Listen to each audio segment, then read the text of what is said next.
Hi friends 2024 ఐపీఎల్లో next match అన్నది Kolkata night riders మరియు ముంబై ఇండియన్స్ మధ్య జరగబోతోంది. అయితే ఇది కేవలం మ్యాచ్ ప్రిడిక్షన్ మాత్రమే కాదు. అంటే ఈ వీడియోలో నేను ఒక విషయం చెప్పాలనుకుంటున్నాను అనమాట. అదేంటి అంటే ముంబై ఇండియన్స్ ఎందుకు 2024 ఐపీఎల్లో ఫెయిల్ అయింది. చాలామంది పర్ఫార్మెన్స్ ఒకటే అనుకుంటున్నారు. అదొక్క రీజన్ మాత్రమే కాదు, ఇంకొక పెద్ద ఇష్యూ జరిగిందనమాట ముంబై ఇండియన్స్ డ్రెస్సింగ్ రూమ్లో. అంటే హార్దిక్ పాండ్యా టీంలోకి వచ్చాక దాని గురించి ఒక ఇంపార్టెంట్ అప్డేట్ మీకు ఇస్తాను. అండ్ అలాగే జెర్సీ గివ్ అవే జరుగుతుంది. ముంబై ఇండియన్స్ జెర్సీస్ మన దగ్గర ఉన్నాయి. ఎవరికైనా కావాలంటే తెలుగు బస్ టెలిగ్రామ్ ఛానల్లో జాయిన్ అవ్వండి. అలాగే మన యూట్యూబ్ ఛానల్ సబ్స్క్రైబ్ చేసుకోండి. అంటే జెర్సీ గివ్ అవేలో పార్టిసిపేట్ చేయడానికి ఇది ఒక మార్గం అనమాట. ఇక ఆ తర్వాత మిమ్మల్ని కాంటాక్ట్ అయ్యి నేను మీకు జెర్సీస్ పంపిస్తాను. ఎలా కాంటాక్ట్ అవుతాను? ఈ వీడియో కామెంట్ సెక్షన్లో మీ నేము, మీ మొబైల్ నెంబరు, అలాగే మీ ఇన్స్టాగ్రామ్ ఐడిని కామెంట్ చేయండి. నేను మిమ్మల్ని కాంటాక్ట్ అవుతాను. నేను మీకు జెర్సీస్ పంపిస్తాను. మీరు ఎటువంటి అమౌంట్ పే చేయాల్సిన అవసరం లేదు. ఇట్స్ ఫ్రీ ఆఫ్ కాస్ట్ అనమాట. అయితే ఈ వీడియోలో మీరు ఏం తెలుసుకోబోతున్నారు? రెండు టీమ్స్ యొక్క ప్లేయింగ్ 11, ఆ తర్వాత head to head records, detailed head to head అనమాట. అంటే ఈడెన్ గార్డెన్స్లో ఏ టీం ఎలా పర్ఫామ్ చేసింది అదంతా. ఇక ఆ తర్వాత ఈడెన్ గార్డెన్స్ గ్రౌండ్లో రెండు టీమ్స్ ఎలా పర్ఫామ్ చేశాయి, అండ్ అలాగే ఈ రెండు టీమ్స్ కూడా ఒక్కొక్క టీంకి అగైనెస్ట్గా ఆడినప్పుడు ఎలా పర్ఫామ్ చేశారు ప్లేయింగ్ 11లో ఉన్న వాళ్ళు, ఆ విషయం. ఇక డీటెయిల్డ్ పిచ్ రిపోర్ట్. ఇక ఆ నెక్స్ట్ ఏమో మ్యాచ్ ప్రిడిక్షన్. సో ఈ ప్రిడిక్షన్ ఫైనల్ కాదు, ఇది మనం మ్యాచ్ ముందే చెప్తున్నాం అనమాట. టాస్ పడ్డాక, ప్లేయింగ్ 11 చూశాక, పిచ్ రిపోర్ట్ చూశాక, డ్యూ ఉంటుందా లేదా ఇవన్నీ చూశాక, ఇంపాక్ట్ ప్లేయర్ని చూశాక మెయిన్ ప్రిడిక్షన్ నేను మీకు తెలుగు బస్ టెలిగ్రామ్ ఛానల్లో ప్రొవైడ్ చేస్తాను. డిస్క్రిప్షన్ బాక్స్లో లింక్ ఉంది, వెంటనే వెళ్ళి జాయిన్ అయిపోండి. ఇక ఫస్ట్ మనం చెప్పిన పాయింట్ మాట్లాడదాం. ముంబై ఇండియన్స్ ఈ ఇయర్ అంత ఘోరంగా పర్ఫామ్ చేయడానికి ముఖ్య కారణం వాళ్ళ పర్ఫార్మెన్స్ మాత్రమే కాదు. రీసెంట్గా ఒక 1 డే బ్యాక్ ఒక ఇష్యూ జరిగిందనమాట. అంటే ఇన్ని రోజులు జరిగింది, ఇప్పుడు జరిగింది ఏంటి అంటే రోహిత్ శర్మ, సూర్యకుమార్ యాదవ్, జస్ప్రీత్ బుమ్రా ఈ ముగ్గురు కూడా ముంబై ఇండియన్స్ సపోర్టింగ్ స్టాఫ్కి కంప్లైంట్ చేశారు. హార్దిక్ పాండ్యా కెప్టెన్సీ మాకు నచ్చట్లేదు, అతను టీంని హ్యాండిల్ చేస్తున్న విధానం మాకు నచ్చట్లేదు అని. ఇది ఫేక్ న్యూస్ కాదు, అఫీషియల్ న్యూస్. అవును, ఇది జరిగింది.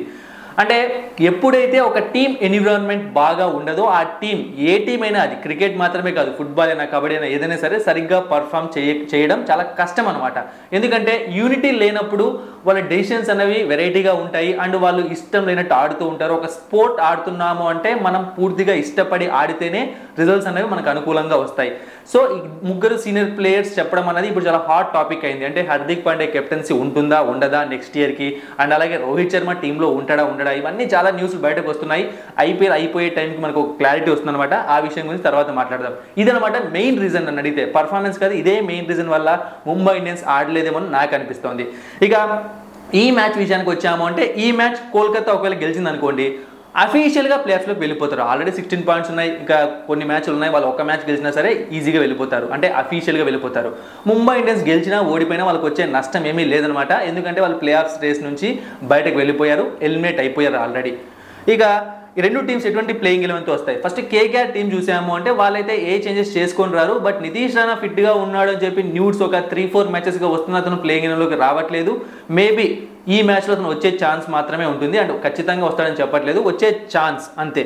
సో ఒకసారి ప్లేయింగ్ 11 చూసాము అంటే Phil Salt, Sunil Narine, Venkatesh Iyer, Shreyas Iyer, Raghuvanshi లేదా Nitish Rana, Ramandeep Singh, Rinku Singh, Andre Russell, Mitchell Starc, Harshit Rana, Varun Chakravarthy, impact ప్లేయర్గా వైభవ్ అరోరా. ఈ విధంగా కేకేఆర్ ప్లేయింగ్లో ఉండే అవకాశం ఉంది. అయితే కేకేఆర్ టీంలో ఉన్న ప్లస్ పాయింట్స్ ఏంటి, మైనస్ పాయింట్స్ ఏంటి చూసాము అంటే వాళ్ళ పెద్ద ప్లస్ పాయింట్, వాళ్ళు మ్యాచెస్ గెలవడానికి ముఖ్య కారణం వాళ్ళ openers Phil Salt and Sunil Narine. Exceptional performance, fantastic performance చేస్తున్నారు. ప్రతి మ్యాచ్లో ఒక టీంకి ఎలాంటి స్టార్ట్ కావాలో దానికి మించిన స్టార్ట్ ఇస్తున్నారు. పవర్ ప్లేలోనే 80 రన్స్, 90 రన్స్, 70 రన్స్ చేస్తున్నారు అంటే ఒక టీంకి ఒక బలం అయిపోతుంది. అలాంటి స్టార్ట్ని వీళ్ళు ఇస్తున్నారు. అది వీళ్ళకు మెయిన్ పాయింట్ అనమాట. ఇక వీళ్ళకున్న మైనస్ పాయింట్ విషయానికి వచ్చాము అంటే మిడిల్ ఆర్డర్ బ్యాటింగ్ కన్సిస్టెంట్గా లేదు. రింకు సింగ్ కూడా సరిగ్గా పర్ఫామ్ చేయడం లేదు. శ్రేయస్ అయ్యర్ కూడా అప్పుడప్పుడు ఆడుతున్నాడు. ఆండ్రీ రసెల్ కూడా ఈ ఐపీఎల్లో ఇంతవరకు ఫైర్ అవ్వలేదు, ఒక ఎస్ఆర్హెచ్ మ్యాచ్ తప్పించి. సో ఇది టీంకి మైనస్ అవుతుంది. ఇక వెంకటేష్ అయ్యర్ ఓకే. బౌలింగ్ విషయానికి వచ్చాము అంటే అద్భుతంగా చేస్తున్నారు అనమాట బౌలింగ్ అన్నది. వైభవ్ అరోరా అవ్వచ్చు, హర్షిత్ రాణా అవ్వచ్చు, ముఖ్యంగా వీళ్ళ గురించే మాట్లాడాలి. వీళ్ళే ఈ టీంకి మ్యాచ్ విన్నర్స్ పేస్ బౌలింగ్లో. ఎందుకంటే మిచెల్ స్టార్క్ ప్రతి మ్యాచ్ ఆడడం లేదు, చాలా అంటే చాలా ఘోరంగా ఫెయిల్ అయ్యాడు 2024 ఐపీఎల్లో మనం ఫస్ట్ నుంచి తీసుకుంటే యావరేజ్. ఇక స్పిన్నర్స్ ఖచ్చితంగా డ్యామ్ ష్యూర్గా వికెట్స్ తీసుకుంటున్నారు. తీసుకుంటే ఇద్దరు ఖచ్చితంగా తీసుకుంటారు, లేదా సునీల్ నరేన్, వరుణ్ చక్రవర్తి ఎవరో ఒకరు ఖచ్చితంగా వికెట్స్ తీసుకుంటున్నారు. స్పిన్ బౌలింగ్లో ఎటువంటి ఇష్యూస్ లేవు. సో వీళ్ళకున్న ఒకే ఒక ప్రాబ్లం మిడిల్ ఆర్డర్లో బ్యాట్స్మెన్స్ అనమాట. అంటే ఎక్కువగా ఓపెనర్స్ పైన డిపెండ్ అవుతున్నారని నేను చెప్తున్నాను. ఇక ముంబై ఇండియన్స్ ప్లేయింగ్ ఎలెవన్ విషయానికి వచ్చాము అంటే వీళ్ళు సేమ్ ప్లేయింగ్ ఎలెవన్తో రావడానికి 99% ఛాన్సెస్ ఉన్నాయి. ఏ చేంజెస్ చేసుకొని రాకుండా వచ్చే ఛాన్సెస్ ఉన్నాయి. బట్ ఏమన్నా ట్రై చేస్తే నమన్దీర్ ప్లేస్లో ఇంకొకరు ఎవరైనా తీసుకుంటారేమో చూడాలి. సో ఒకసారి చూసాము అంటే Ishan Kishan, Rohit Sharma, Naman Dhir, Suryakumar Yadav, Tilak Varma, Hardik Pandya, Tim David, Anshul Kamboj, Piyush Chawla, Jasprit Bumrah, Nuwan Thushara, impact ప్లేయర్గా నేహల్ వధేరా వచ్చే ఛాన్స్ ఉంటుంది. మరి ముంబైలో ఉన్న మైనస్ పాయింట్స్ ఏంటి? సో ఆల్రెడీ చెప్పాను, టీమ్ ఎన్విరాన్మెంట్ ఏ విధంగా బాగాలేదు. అయితే దీనికి మించిన పెద్ద మైనస్ పాయింట్ ఏంటి అంటే రోహిత్ శర్మ ఆడకపోవడం. బ్యాక్ టు బ్యాక్ మ్యాచెస్లో రోహిత్ శర్మ లాస్ట్ 5 మ్యాచెస్ మొత్తం కలిపి కొట్టిన రన్స్ 35 రన్స్ మాత్రమే. సో ఇది టీంని బాగా ఇబ్బంది పెడుతుంది. ఇక ఇషాన్ కిషన్ కూడా సరిగ్గా పర్ఫామ్ చేయడం లేదు, ఇది కూడా టీంకి మైనస్ అవుతుంది. ఇక సూర్యకుమార్ యాదవ్ ఫామ్లోకి వచ్చాడా అంటే మనం చెప్పడం చాలా కష్టం. లాస్ట్ మ్యాచ్ సెంచరీస్ గెలిపించినా సరే కన్సిస్టెంట్ పర్ఫార్మెన్స్ ఈ ఇయర్ మనకు సూర్యకుమార్ దగ్గర నుంచి రాలేదు. ఇది కూడా టీంకి మైనస్. ఇక హార్దిక్ పాండ్యా అతను కూడా ఫామ్లో కనిపించట్లేదు అనమాట, పెద్దగా పర్ఫామ్ చేయలేదు 2024 ఐపీఎల్లో విత్ బ్యాట్. ఇక Tilak Varma okay, consistent performer. ముంబైకి ఉన్న ఒకే ఒక performer Tilak Varma. Last 2 matches fail అయినా సరే అతను బాగానే ఆడుతున్నాడు. ఇక టిమ్ డేవిడ్ ఓకే, ఫినిషింగ్ చేస్తున్నాడు కానీ మ్యాచెస్ని కంప్లీట్ చేయట్లేదు. అంటే ఒక ఫస్ట్ బ్యాటింగ్ చేస్తున్నాడు అనుకోండి, లాస్ట్ వరకు ఉండి స్కోర్ కొట్టట్లేదు. చేజింగ్ చేస్తున్నాడు అనుకోండి, మధ్యలో వదిలేసి వెళ్ళిపోతున్నాడు. ఇది టీంకి మైనస్ అవుతుంది. సో బ్యాటింగ్ లైనప్ స్ట్రాంగ్గా ఉన్న బ్యాటింగ్లో ఈ ప్రాబ్లమ్స్ అనేవి చాలా కనిపిస్తున్నాయి. ఇక బౌలింగ్ విషయానికి వచ్చాము అంటే జస్ప్రీత్ బుమ్రా ఫస్ట్ మ్యాచ్ నుంచి ఇప్పటివరకు ప్రతి మ్యాచ్లో ద బెస్ట్ ఇచ్చాడు, బాగా పర్ఫామ్ చేశాడు, పర్పుల్ క్యాప్ రేస్లో ఉన్నాడు.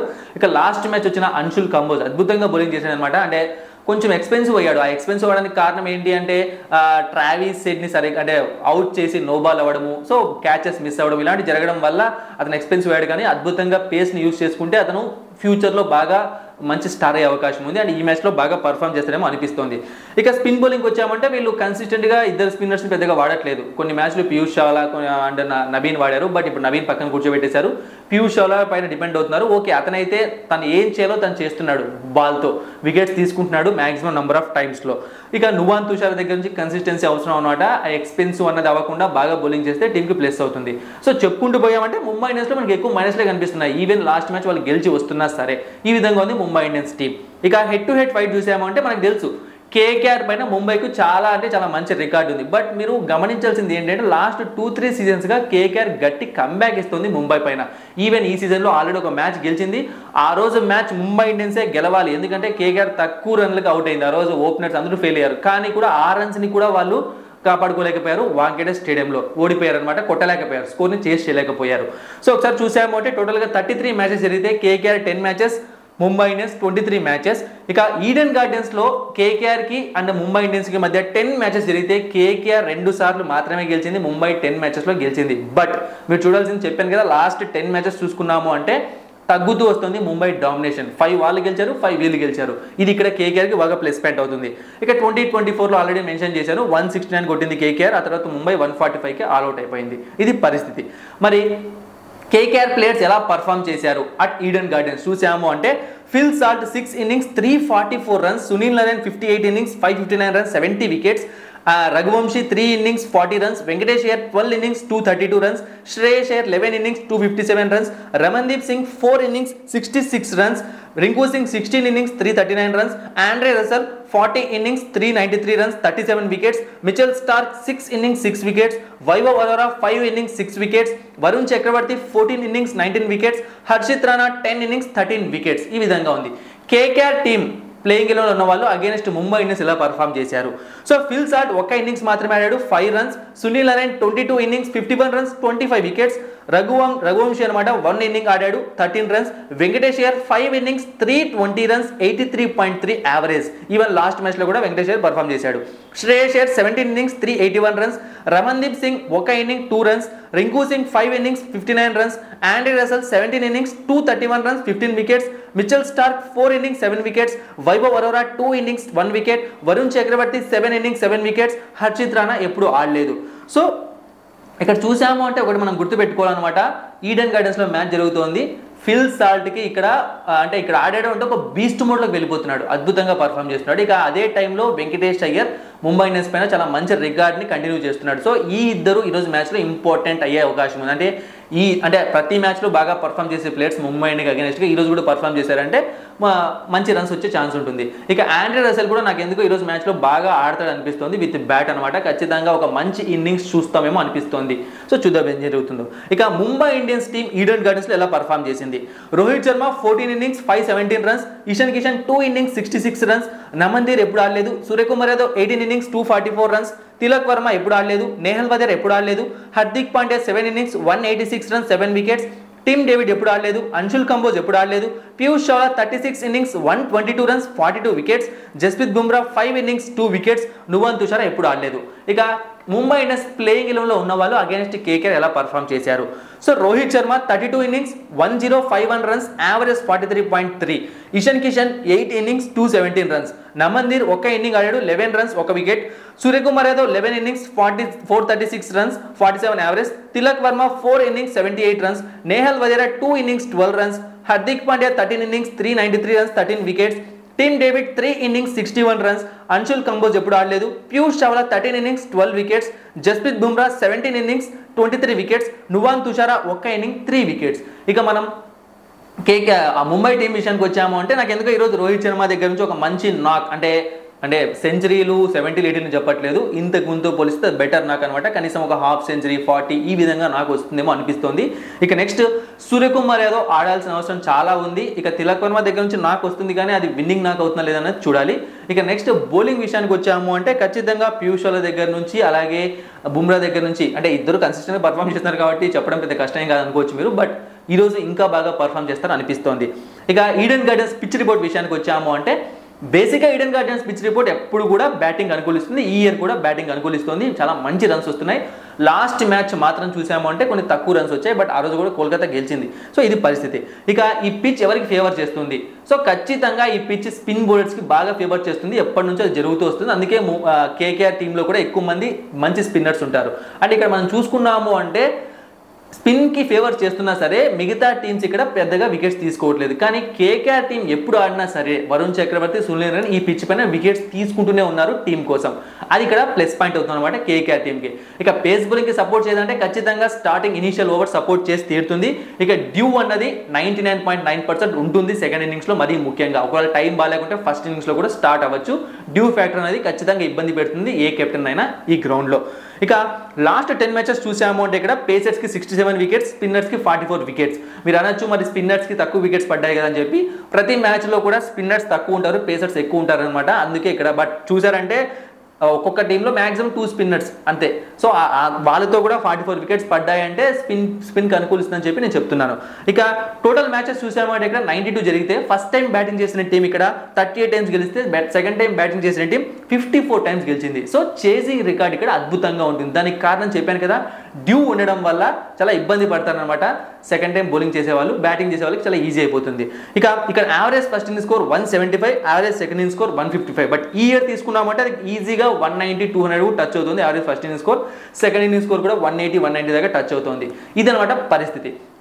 మరి ఈ మ్యాచ్లో ఎవరికి గెలిచే అవకాశం ఉంది ఫ్రెండ్స్? ఈ మ్యాచ్లో ఎవరు గెలుస్తారన్న విషయాన్ని నేను చెప్తున్నాను కానీ బట్ ఇది ఫైనల్ ప్రిడిక్షన్ కాదు. ఇన్నిసార్లు చెప్తున్నాను, తెలుగు బస్ టెలిగ్రామ్ ఛానల్లో మెయిన్ ప్రిడిక్షన్ దొరుకుతుంది, వెంటనే వెళ్ళి జాయిన్ అవ్వండి. అలాగే జెర్సీ గివ్ అవే కోసం కూడా మీరు జాయిన్ అవ్వాలి అండ్ యూట్యూబ్ ఛానల్ కూడా సబ్స్క్రైబ్ చేసుకోండి. సో ఈ మ్యాచ్లో నాకు తెలిసి మళ్ళీ కేకేఆర్ విన్ అవుతుంది అనిపిస్తుంది అనమాట. అంటే టాస్కు ముందు చెప్తున్నాను, బట్ ఒకవేళ చేజింగ్ పడితే ముంబై ఇండియన్స్కి ఎడ్జ్ ఉంటుంది. కానీ చేజింగ్ లేకుండా మ్యాచ్ నార్మల్గా ఫస్ట్ బ్యాటింగ్ ఒకవేళ అంటే ఫస్ట్ బ్యాటింగ్ ముంబై జరిగితే మాత్రం ఖచ్చితంగా కూడా కేకేఆర్ విన్ అయిపోతుంది. అంటే ఎక్కువ శాతం కేకేఆర్ విన్ అవుతుంది. బట్ చేజింగ్ పడినప్పుడు గెలుస్తుందా లేదు చెప్పాలంటే మాత్రం ప్లేయింగ్ 11 పిచ్ రిపోర్ట్ని కరెక్ట్గా మ్యాచ్ ముందు తెలుస్తుంది కాబట్టి అది చూసి చెప్తాను. కేకేఆర్కి ఎడ్జ్ ఉంటుంది. చూద్దాం మరి ఏం జరుగుతుందో. Thank you for watching and supporting మీ. మరిన్ని ఇంట్రెస్టింగ్ వీడియోస్ కోసం సబ్స్క్రైబ్ చేయడం మర్చిపోకండి.